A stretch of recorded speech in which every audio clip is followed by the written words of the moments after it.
Assalamualaikum warahmatullahi wabarakatuh. Halo sobat, selamat datang di channel Lang Samudra New.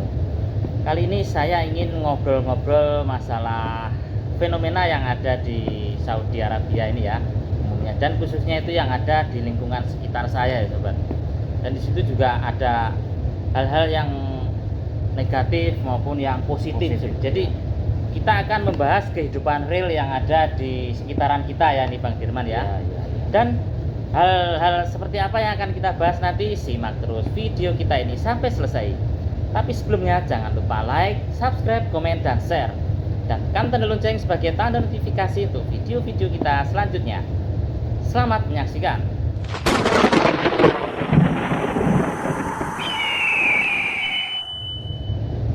Halo sobat, kali ini saya tidak sendiri ya sobat. Kali ini saya bersama dengan siapa nih? Dira Meka ya. Dira Meka, ya. Jangan lupa untuk para sahabat semua yang selalu setia ya, nonton channel YouTube-nya Lang Samudra New. Jangan lupa mampir ke channel YouTube saya juga ya. Nonton ke channelnya Dira Meka. Jangan lupa like, subscribe, dan komen ya. Dan kali ini kita akan membahas seputar yang ada di lingkungan kita ya Bang Dirman ya. Jadi saya maupun Bang Dirman ini adalah salah satu mukimin yang ada di kota Mekah ini sobat ya. Jadi ya bisa dibilang kita itu pahlawan devisa lah Pak. Istilah kerennya itu. Pahlawan devisa. Dan kali ini kita akan membahas masalah-masalah yang ada di sekitaran kita ya. Dan banyak sekali ya. Di situ para jamaah. Jadi enaknya kerja di sini tuh kita bisa ketemu dengan saudara-saudara kita yang berasal dari Indonesia ya sobat ya. Dan karena kebetulan kita ini kan dulu kan ada fasilitas Askan. Nah, karena kita Askan jauh dari tempat lokasi kerja kita, kemudian memerlukan waktu sekitar 40 menit. Makanya akhirnya kita memutuskan untuk cari kontrakan yang dekat ya. Yang dekat dari Masjidil Haram ini intinya. Jadi biar kita bisa melaksanakan ibadah, kalau misalkan ada saudara juga yang berkunjung kita langsung nemuin. Beda kalau di Askan harus memerlukan naik taksi gitu kan. Jadi kelebihan dari kita tuh nyari kontrakan yang ada di sekitaran Masjidil Haram itu kita lebih fleksibel waktunya Bang Firman. Contoh kayak di Askan dulu ya. Di Askan dulu kita itu mau berangkat aja kan kita harus rebutan dulu kan. Rebutan. Minimal itu paling akhir ya, jam 4 bangun. Itu jam 4 harus bangun, itu nanti masih ngantri makan, mandi, dan ngantri bis.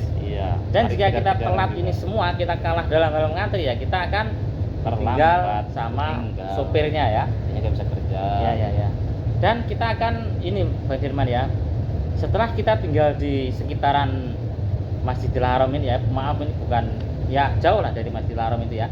Setelah kita ngontrak di wilayah-wilayah seperti itu, banyak sekali yang kita jumpai fenomena yang kurang bagus juga.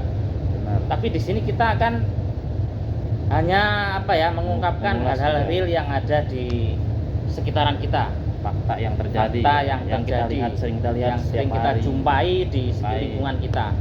Dan juga gimana ya, saya sendiri juga sangat prihatin melihat hal-hal yang kita jumpai ini. Contohnya apa?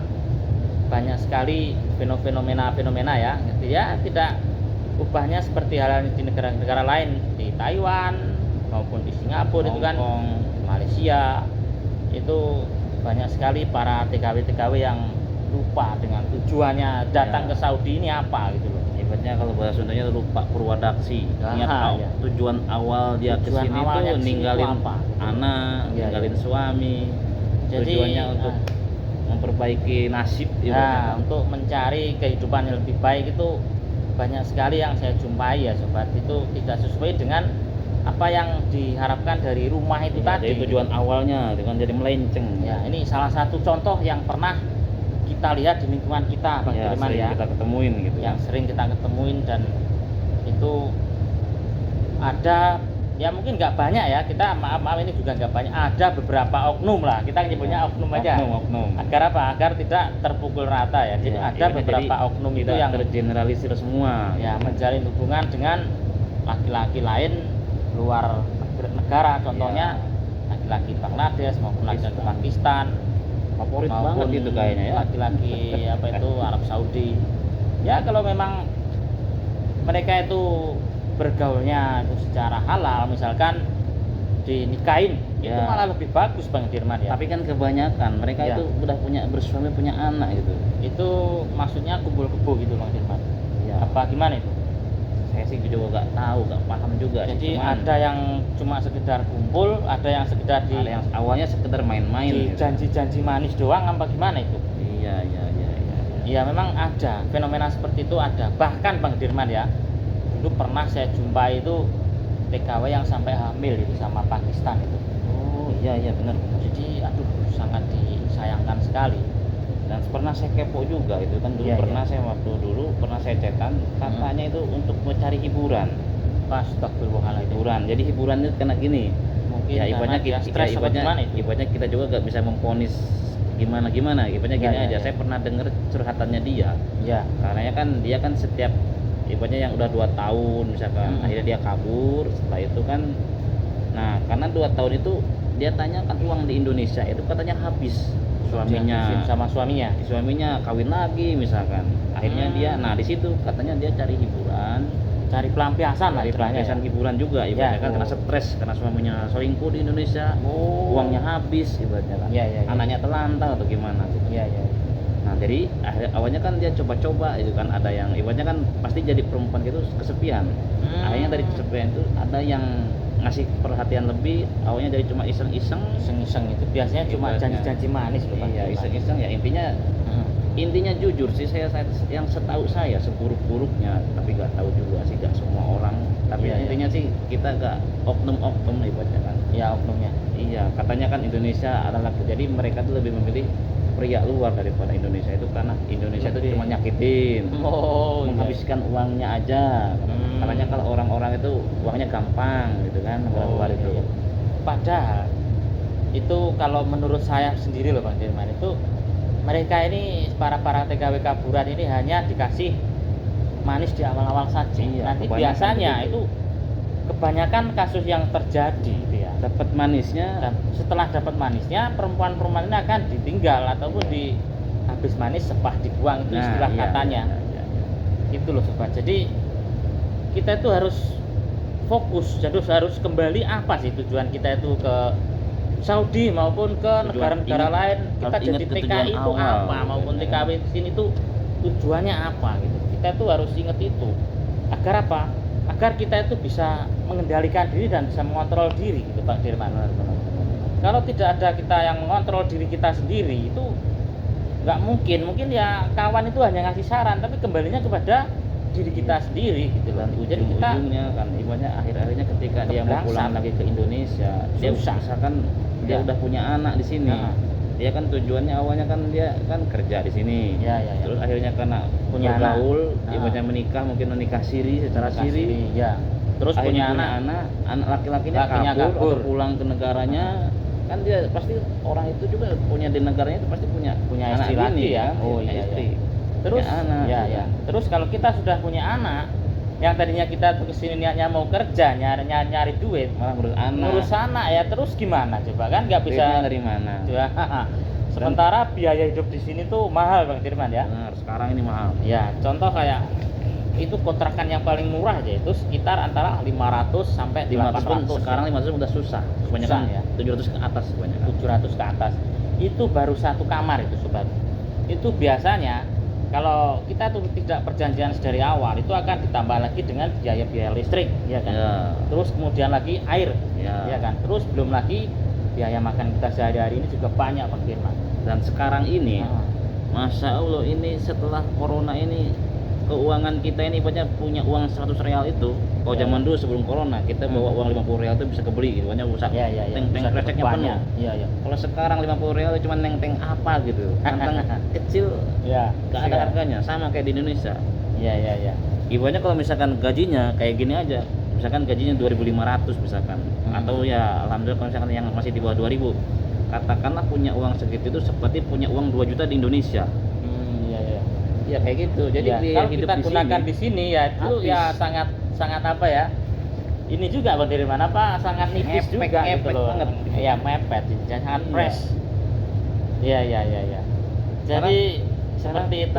Karena kan kita ini sebulan itu nggak cukup gitu kan, kalau misalkan yang punya keluarga atau nggak cukup uang 1.000. Kalau zaman dulu kita pegang uang 300 atau 200 itu udah tutup semua, kuota udah ketutup. Ya. Terus gini Bang Dirman, biasanya para TKW yang sudah memiliki bayi dengan hubungan dengan orang luar gitu kan, misalkan kayak Bangladesh, Pakistan ataupun yang mana lah, itu untuk mau pulang ke Indonesia ya setelah mungkin di atas 3 tahun ke atas itu ya, dia akan tes DNA itu anaknya itu apakah ini ada darah keturunan dari luar apa darahnya dari Indonesia. Nanti di situ kan kelihatan sobat. Jadi jika anak ini mengandung darah dari luar Indonesia, maka ini anak ini tidak boleh dibawa gitu, Bang. Benar.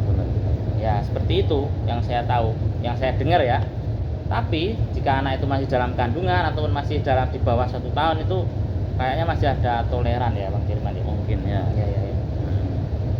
Ya sobat, ya kita ngobrol seperti ini ya, kita itu sebenarnya cukup sangat prihatin sangat prihatin dengan saudara-saudara kita yang peduli juga gitu kan. Ya peduli juga gitu. Jangan sampai dengan saudara-saudara gitu, kita yang menjadi TKW yang salah jalan itu juga tidak seberapa banyak, hanya oknum-oknum aja itu sobat. Iya. Jadi ingatlah sebelum kesini itu tujuan kalian itu apa gitu. Tujuan kalian itu kesini kan mencari rezeki buat masa depan yang lebih baik. Iya. Jadi jangan sampai di sini datang ke sini kalian itu terlena, terlena dengan kehidupan apa ya manis-manis yang ada di sini. Itu. Ya kita hanya menilai dari lingkungan kita ya, apa yang kita lihat dan apa yang pernah kita temuin ya Bang Firman. Dan kita tanyakan juga kita hanya prihatin aja. Iya. Ya sobat, mungkin obrolan kita ini ya mungkin ada sebagian yang kurang suka ya, tapi ini adalah sedikit edukasi ataupun pengingat buat para sahabat-sahabatku yang mungkin saat ini terlena agar jangan seperti itu lagi ya. Dan bagi yang belum terlanjur Bang Jerepan agar lebih berhati-hati ya. Dan intinya saya kasih saran juga, jangan sampai kalau misalkan ada teman ayo enak di sini gini jangan lebih sampai baik jangan sampai kita tuh ngosong, intinya seperti itu. Nanti kalau udah ngosong maka pihak TKW Kaburan ini akan istilahnya nekat lah banyak. Jadi jangan sampai ngosong. Kalau misalkan nasibnya baik ketemu orang baik ya alhamdulillah. Intinya jangan sepahit apapun janganlah sama orang luar. Iya. Intinya baik, kita akhiri dulu Bang Dirman. Benar.